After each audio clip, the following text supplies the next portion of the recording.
최근 뉴스나 이런 것들을 보니까 아이들의 학생의 여기서는 이제 아이들이라기보다는 학생이죠. 학생의 폭력, 학생의 교사에 대한 폭력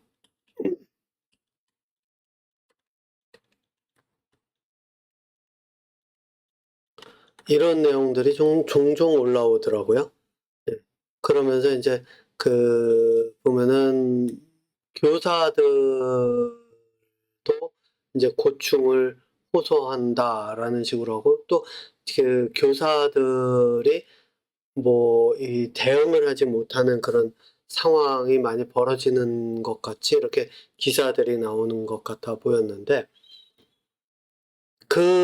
이 내용을 보면서 이제 제가 예전에도 한번 다룬 적이 있었는데, 다시 한번 요 내용을 한번 다뤄보려고 얘기를 하는데,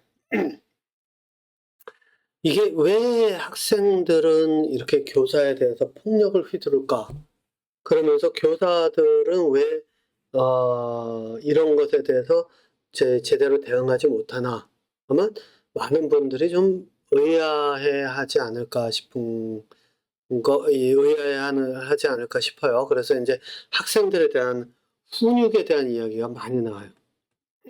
"아이들을 훈육을 해야 된다." 뭐 이런 이야기들. 그래서 뭐 "체벌이 필요하다."는 등 뭐 이런 이야기들을 인제 종종 하는데, 참 뭐라 그럴까요? 그런 내용들을 보면서 저는 어떻게 생각을 하냐면, 야 이거 뭐 예전에 만약에 과거로 돌아가서 저희 때로 돌아가서 훈육이라고 하는 것이 만연했을 때, 그 훈육이라고 만연했을 때는 과연 이런 일이 안 벌어졌을까? 이 생각을 한번 해 보면은, 이거는 제가 저 들은 얘기예요. 이게 실제로 있었더라고요. 그때만 해도 이런 미디어가 이렇게 발달하지 않은, 요즘처럼 뭐 하루 사이에 뉴스가 막 여러 개가 쫙 올라오고 뭐 시골에서 벌어진 일들까지도 뉴스화가 될 수 있는 그런 조건이 아니었을 때, 그래서 소문이 잘 안 날 때였죠. 예. 그럴 때에도 사실상 교사에 대한 폭력은 있었어요. 예. 그리고 교사에 대한 반항도 있었어요. 뭐 예전에 제가 봤던 영화 중에 하나 그런 거 보여주는 게 있죠. 그게 뭐였냐면 뭐였더라? 친구. 네, 친구라고 하는 거. 가 가지고서는 그 영화에서 교사가 학생 따귀 때려가면서, 실제로 옛날에 그랬으니까요. 그때만 해도 저도 교복은 한 1 년인가 2년 입어 봤었는데, 예, 머리 자유라고 뭐 이런 이유로는 인제 그 교복 입은 모습이 없었지만은, 고등학교 때 그 교복 자율화가 된 상황에서도 제가 기억하기로 고등학교 때였던 것 같은데, 그때만 하더라도 교복은 안 입었어도 폭력이나 이런 게 만연했거든요. 실제로 두들겨 패고. 그러다 보니까 그 친구에서는 나오죠. 학생이 아예 학교 기물 파손해 가면서 밖에 나가서 걸리면은 죽인다고 뭐 이런 식으로 얘기하면서 나갔던가 뭐 그랬는데, 실제 비슷한 일들이 있었어요. 제가 들었던 얘기 중에 하나는 뭐였냐면, 학생을 교사가 학교에서 수업 시간에 잘 못한다고 훈육한다고 패고 욕하고, 뭐 욕이 여기서는 뭐 개새끼, 소새끼 뭐 이런 것도 있지만은, 욕이 인제 언어의 폭력이죠. 언어의 폭력. 언어적 폭력으로 두들겨 패면서, 근데 언어와 물리적인 폭력을 같이 써 가면서 두들겨 팼단 말이에요. 그래 놨더니 이 학생이 엄청 열이 받아 가지고 어떻게 했느냐, 밤에, 시골이니까 밤에 이 교사가 퇴근해서 집에 가는데 혼자 될 때를 기다렸다가 도끼를 손에 들고 쫓아가서 교사 넘어뜨려서, 밀쳐 가지고 넘어뜨리고 깔고 올라가 가지고 도끼 딱 들고 죽인다고 그랬단 말이에요. 그랬더니 교사가 거기서 싹싹 빌었대요. "아이고 잘못했습니다." 그러고 나서 인제 그런 일이 있고 났는데, 사람들한테 이 교사가 얘기하는 게 창피해서 얘기를 못 했대요. 예. 실제로. 창피해서 얘기를 못 했대요. 이런 일들이 비일비재하게 일어나요. 이게 저는 군대에서는 제가 직접적으로 그랬으니까요.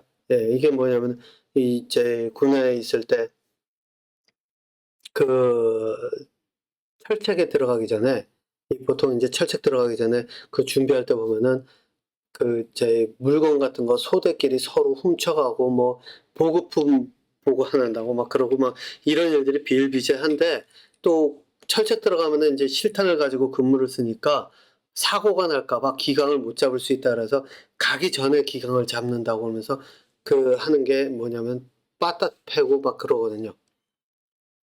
제가 한 번은 그날 철책 들어가기 전에 인제 회식 시켜준다 그래 가지고 술이 나왔는데 그 술을 먹고 취한 상태에서 저희 잤었는데 새벽에 자다가 일어나 가지고서는 고참을 봤는데 고참이 빠따 때린 고참이라 제가 제 기억에 아마 멱살을 잡았는가 그래요. 그러면서 "얘기 좀 하자."고 막 그랬는데, 이제 다른 고참들이 떼어 놓고 이래 가지고선 재웠다고 그러면서 얘기를 하고 있는데, 그러고 나서였는지 저는 철책에 가서는 말로는 갈굼을 당했는데 물리적으로 두들겨 맞지는 않았어요. 근데 제가 없을 때 제 동기들은 두들겨 맞았더라고요. 그러니까 이게 '관심사병 아닌 관심사병처럼 된 경우가 아니었나.'라고 인제 저는 개인적으로 생각을 하는데, 어쨌든 이게 뭐냐면은 군대에서는 이것도 훈육이잖아요. 그죠? 물리적인 훈육. 그런데 사람들이 생각을 할 때 뭐 인제 이거는 단편적으로 생각하는 사람들이 인제 그렇게 얘기를 해요. "이런 물리적인 훈육이 있어야 아이들이 반항을 하지 않고 교사에 대해서 폭력 쓰지 않고 좀 제대로 배울 수 있다."라고 생각을 하는 사람들이 없지 않아 있는 것 같단 말이에요. 근데 이거는 착각이에요. 이거는 뭐냐면은 실제 시한폭탄을 만드는 거랑 같다고 보시면 돼요. 시한폭탄? 시한폭탄이라기보다는 지뢰를 설치를 하는 거라고 보시면 돼요. 뭐냐면은 어느 순간에, 그러니까 다른 애들은 무서워서 반항을 못 하면은 딱 그게 어느 정도 훈육이 먹혀 들어가는 것 같아 보이는데, 문제는 뭐냐면은 개 중에 한두 명이 "나 목숨 내놓고 나 나가 가지고 너들 다 쏴 죽이고." 하는 것처럼, 군에 있을 땐 그러거든요. "내 목숨 내놓고 내가 가 가지고서 한번 뒤집어 엎겠다." 그러면 그때는 실제로 사람을 상해를 입힐 수가 있어요. 제가 기억하기로는 제 옆에서 제 바로 옆인지 옆옆인지 제 내부문에 훈련소에 있을 때 같이 있던 제 훈련받은 훈련 동기였는데, 자대 배치받고 나서 몇 개월이 지나기 전에 이 사고 사례로 접했어요. 그게 뭐냐면은 얘가, 제가 기억하기로 수류탄을 초소에다 집어던졌나? 그러고 수류탄 뭐 까서 던져 놓고 실탄 들고 있으니까, 뭐 위에는 공포탄이 있지만 실탄은 항상 밑에는 있으니까 그거 들고 도망가다가 자살한 걸로 인제 사고 사례로 이렇게 왔던 걸로 기억을 하는데, 이런 일들이 벌어져요. 그때 터지면은 폭력이나 이런 걸로 해 가지고선 가다가 억압된 상태에서, 많지 않은 대부분은 인제 사회성이 있는 아이들은 억눌린 상태에서 그걸 적응하고자 가는 경우가 많은데, 그게 가다가 폭발하는 사람이 한둘이라도 있으면 그때는 사고가 진짜 대형 사고로 가요. 그래서 체벌이라든가 이런 훈육은 말 그대로 이 시한폭탄이 아니라 지뢰를 매설하는 그런 역할을 한다라고 인제 저는 이야기를 한단 말이에요. 그런데 인제 여기서 놓고 얘기를 하면, 사람들이 이 훈육을 싹 빼놓고 나면은 교사들이 아이들에게 접근하는 것에서는 그러면 문제가 없는가? 왜 학생들은 교사에 대한 폭력을 휘두를까?'라고 하면 사람들이 놓치는 부분이 하나가 더 있어요. 그게 뭐냐면은 교사가 학생에게는 폭력을 휘두르지 않는다라고 하는데, 실제로는 교사도 학생에게 여전히 폭력을 휘두르요. 저는 그렇게 봅니다. 그러면은 이 폭력이 어떤 폭력이냐? 언어의 폭력이에요. 여러분들이 아마 지금 여기까지 들으시면은 이건 뭔 소리야, 민노풀. 너 이거 니 이거 잘못 얘기하는 거야. 너 이거 함부로 이렇게 얘기할 수 없어. 어? 너 이거 위험한 발언이야라고 이야기를 할 수 있을 거예요. 여러분들 생각은 그렇죠? 제 입에서 나오는 거는 위험한 발언이란 건 없습니다. 저는 모든 발언에 대해서 저는 제가 책임져요. 예, 그렇기 때문에 위험한 발언이라고 하는 건 저한테는 없습니다. 자, 이게 뭐냐면 훈육은 물리적으로만 하는 게 훈육이 아니에요. 뭐가 또 있느냐? 언어로 하는 훈육도 이게 물리적인 것보다 때로는 더 심해요. 왜 그러느냐? 자, 이제 한번 이야기를 해볼게요. 아이에게 너 뭐 이런 거 있죠? 청소 왜 끝나기 전에 저희 집에 갔어? 뭐 요즘은 청소를 학교에서 하는지 모르겠는데 예전에는 이제 청소도 했으니까 이걸 가지고 얘기를 해볼게요. 자, 그럼 너 청소 끝나기 전에 왜 집에 갔어? 청소 안 하고 했다고 쳐요. 자, 그랬을 때 아이가 집에 무슨 일이 있고 이래 해서 막 이렇게 핑계를 댈 거 아니에요? 네. 너 이거 핑계지? 나 너 못 믿어? 증거 대봐.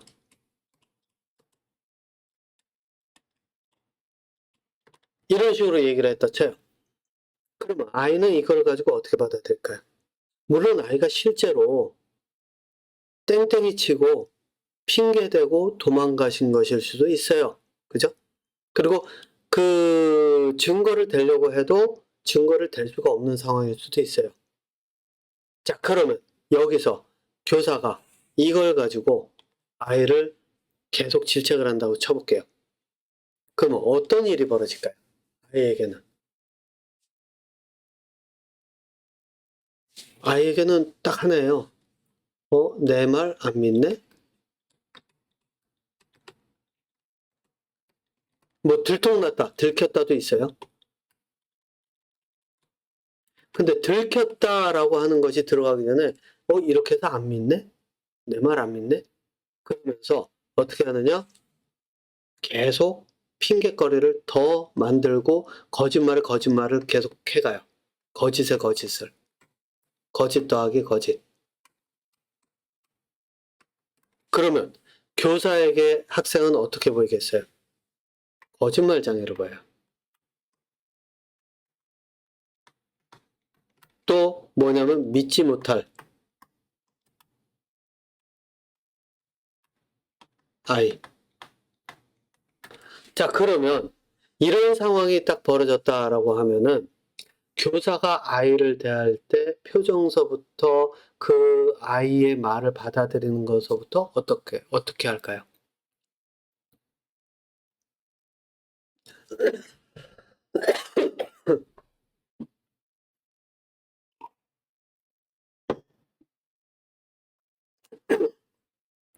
받아들이질 않겠죠? 항상 의심의 눈초리로 보겠죠? 네. 의심의 눈초리로 보면서 아이를 계속 판단하려고 한단 말이에요.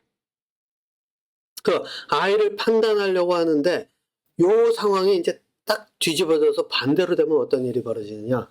한 아이는 되게 말도 잘 듣고, 말도 잘 듣고,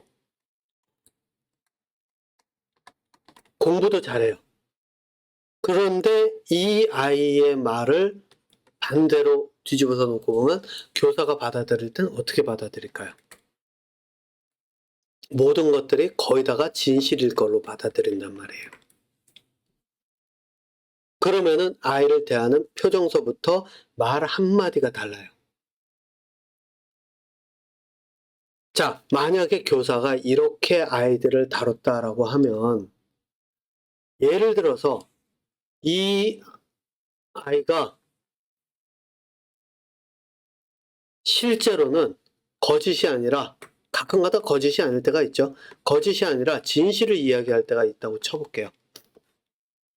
그러면 교사가 이거를 받아들일까요? 안 받아들일 가능성이 크죠. 의심의 눈초리로 항상 보니까요. 자, 그러면 이 아이로서는 어떻게 될까요? 나를 왜 믿지 못해? 이번엔 진짠데.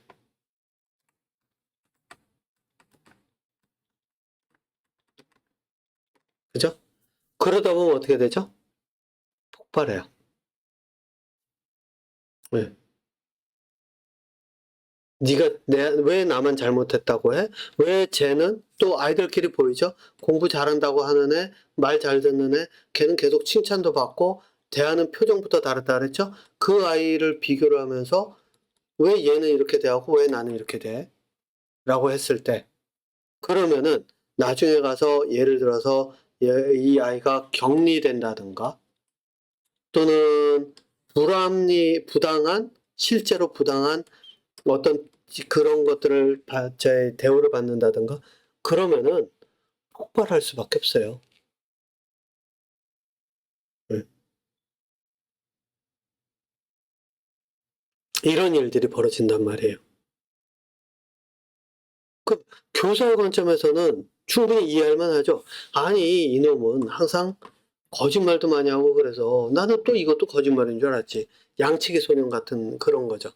얘는 항상 잘하고 하니까 한 번 잘못한 거는 실수라고 생각을 했지. 얘는 상습이고 얘는 실수고. 자, 이 모든 것에 기준점이 생기죠? 이게 뭐냐? 판단이에요. 교사의 판단. 이걸 가지고 아이들을 대했을 때 아이들로서는 폭발을 할 그 소지가 충분하게끔 화약고가 만들어진다는 거예요. 그런데 이런 상황을 놓고 보면 교사가 아이를 믿지 못하는 교사가 문제인 것처럼 보이죠? 그죠? 그리고 아이를 믿는 교사의 문제인 것처럼 보이죠? 아니에요. 이것도 교사의 문제가 될 수가 없는 이유가 있어요. 자, 왜냐? 교사 얘기하기 전에 여기서 저 이야기를 해볼게요. 요거는 지식을 바탕으로 접근하는 경우예요. 지식으로 가르치는 교육.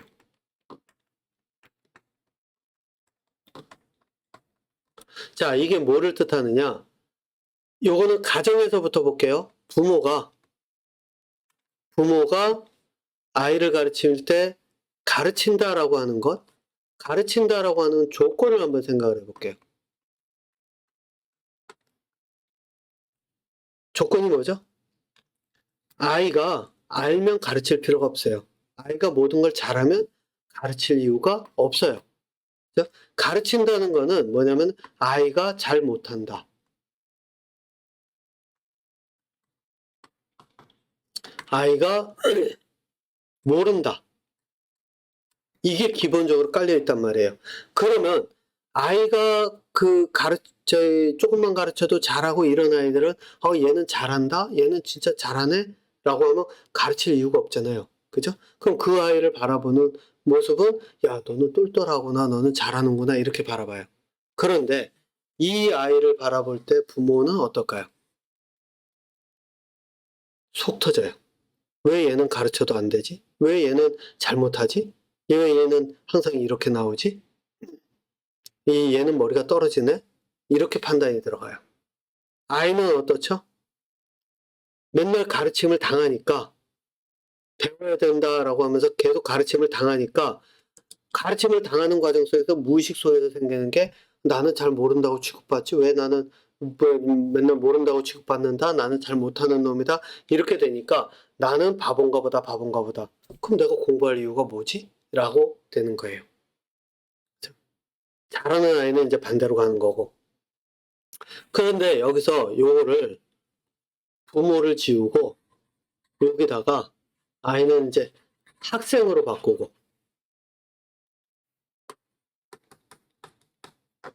여기 교사로 바꿔볼게요.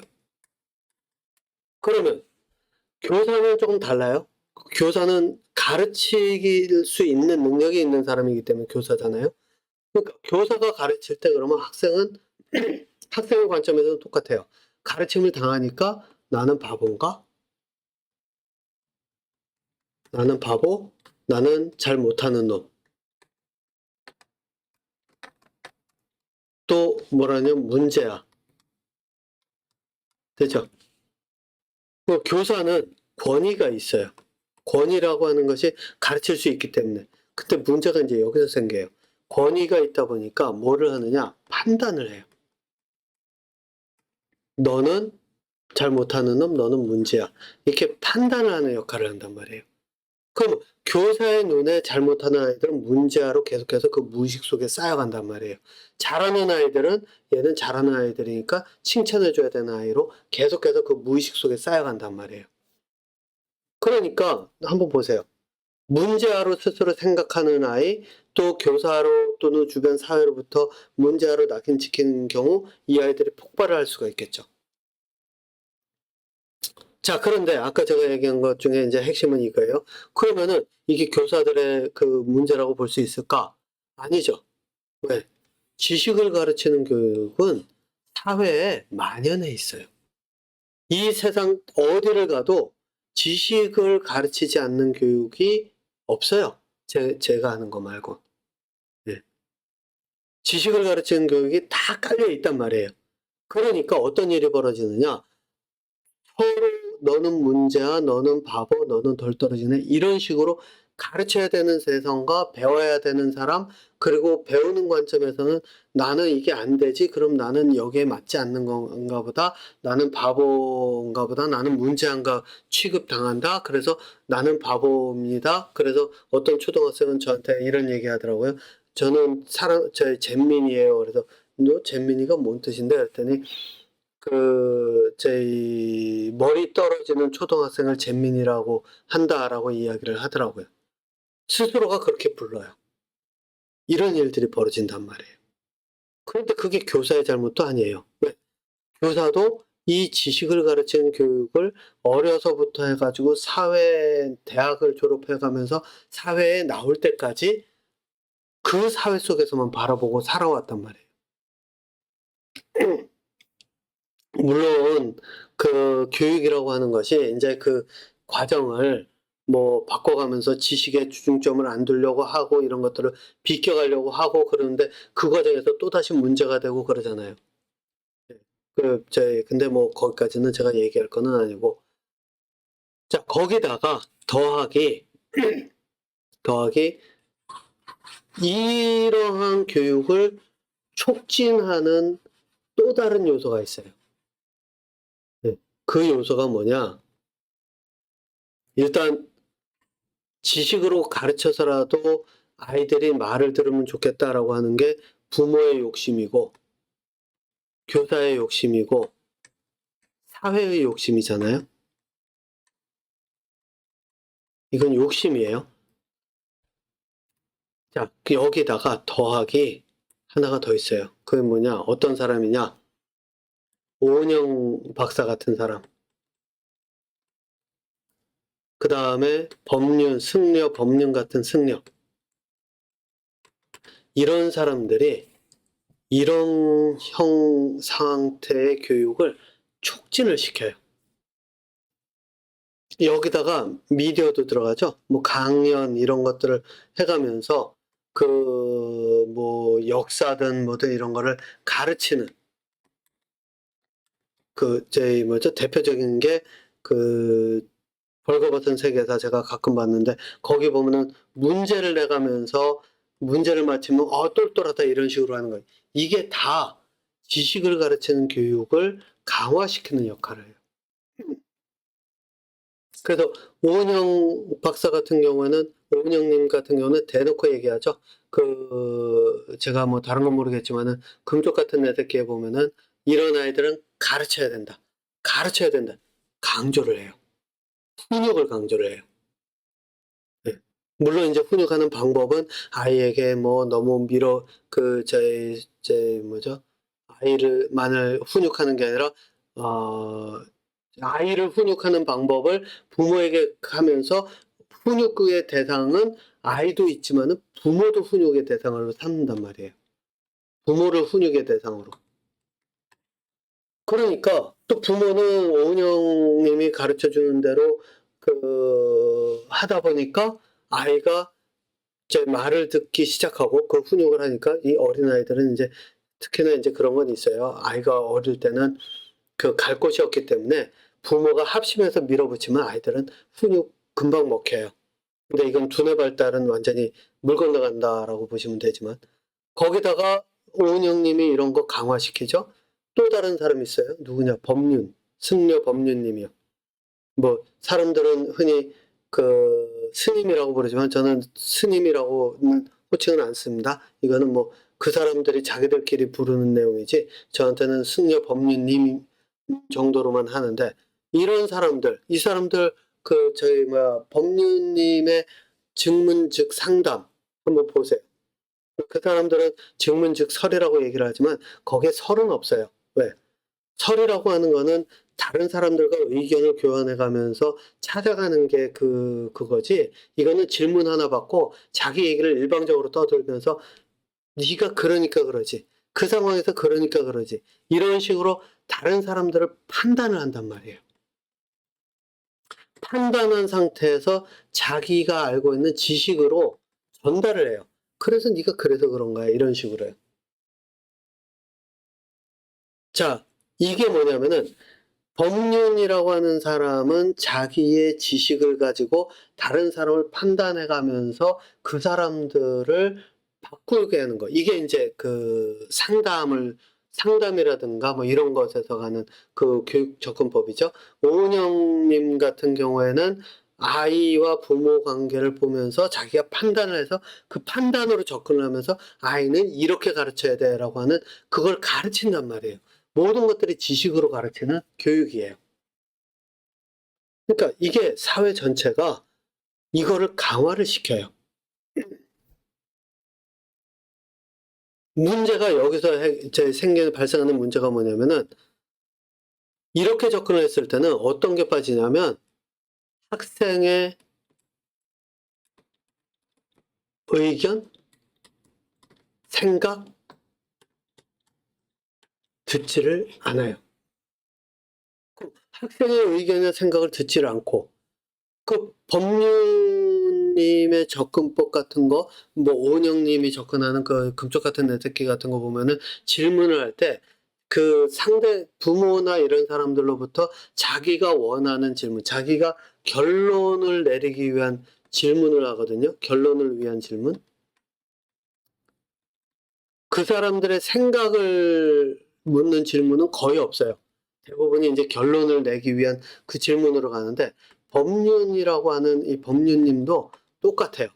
결론을 위한 자기 생각을 자기가 내린 결론에 맞춰서 그것을 찾기 위한 자기 것을 판단이 옳다라고 하는 것을 끌고 가기 위한 그런 질문들을 하는 경우가 더 많단 말이에요. 그러다 보니까 상대방의 의견을 묻지를 않아요. 네. 그냥 자기가 필요로 하는 이유만 물어요. 생각 같은 거 묻지를 않아요. 그래서 제가 본 영상 중에 하나가 뭐가 있냐면은 한 사람이 이거는 제가 봤던 영상 중에 있어요. 오래전에 한 사람이 내가 볼 때는 이렇고 내가 볼 때는 이렇고 내가 했을 때는 이런 생각이 들고 그랬더니 법륜님이 하는 말이 뭐라 그랬는지 아세요? 내가 너무 많다. 이렇게 얘기를 하더라고요. 아니 자기 삶을 살아가면서 자기 삶을 주체적으로 살아갈 때는 그럼 내가 있어야지 내가 없으면은 그게 내 삶을 살아가는 거냐고요. 그거는 그냥 시키는 대로 살아가는 거죠. 그러니까 이 사람이 법륜님이라고 하는 사람도 이게 석가모니가 남겨놓은 교육을 다 이해를 못하고 있는 상태라고 저는 봐요. 이해도 못하고 그게 뭔지 개념화시키지도 못했고 그 얘기는 이제 뭐냐면 깨닫지도 못했고 정확하게. 그러니까 자기 수준에서 그냥 깨달았다 착각을 하고 그걸로써 이제 사람들을 상담을 하고 있다. 저는 이제 그렇게 얘기를 하는데 오은영님 같은 경우야 이 근거가 있죠.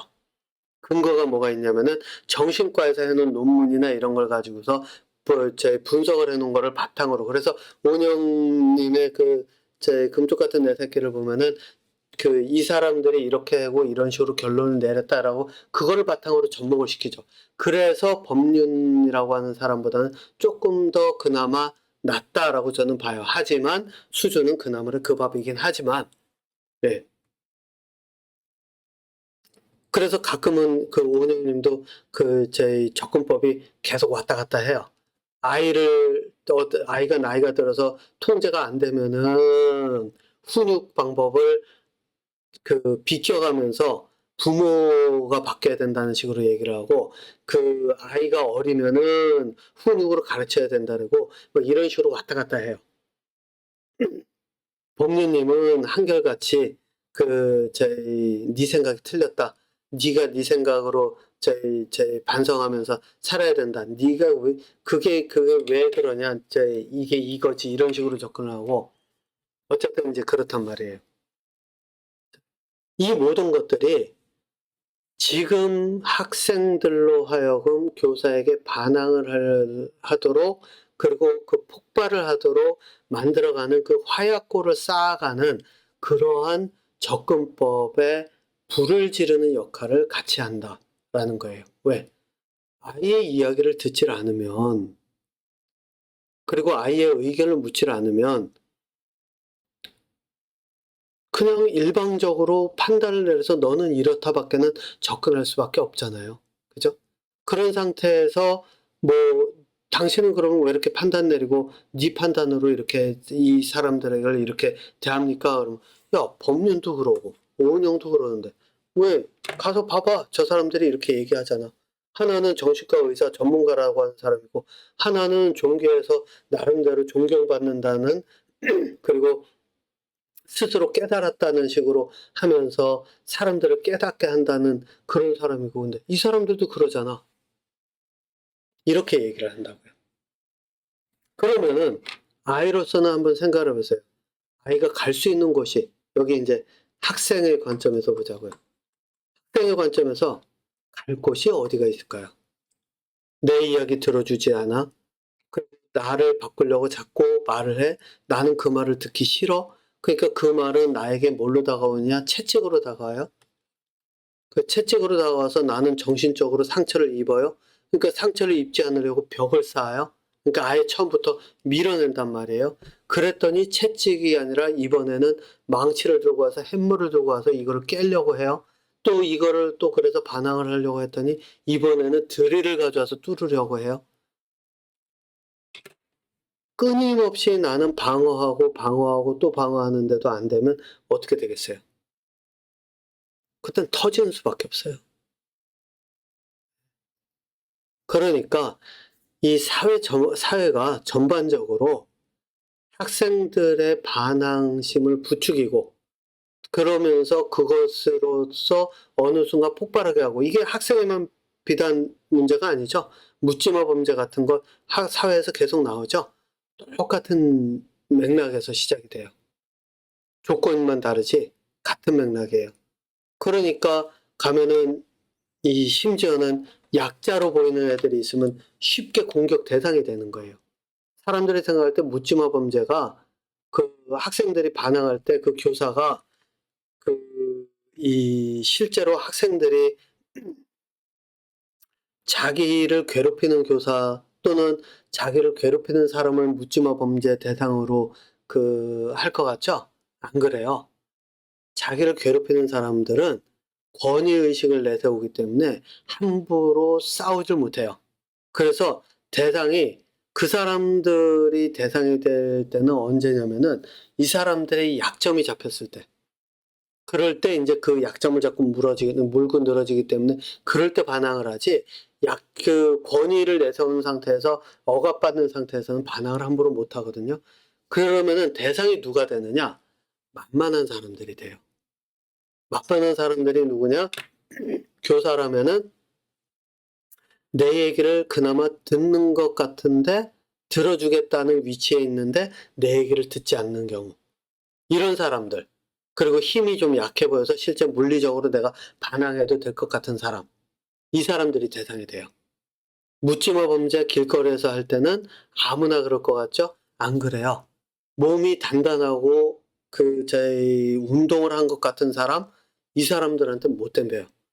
겉에서 보기에는 조금 저희 왜소해 보이거나 또는 뭐 좀 약한 여자라든가 이런 사람들을 대상으로 삼지, 그래서 걸어갈 때 좀 힘없이 이렇게 걸어가면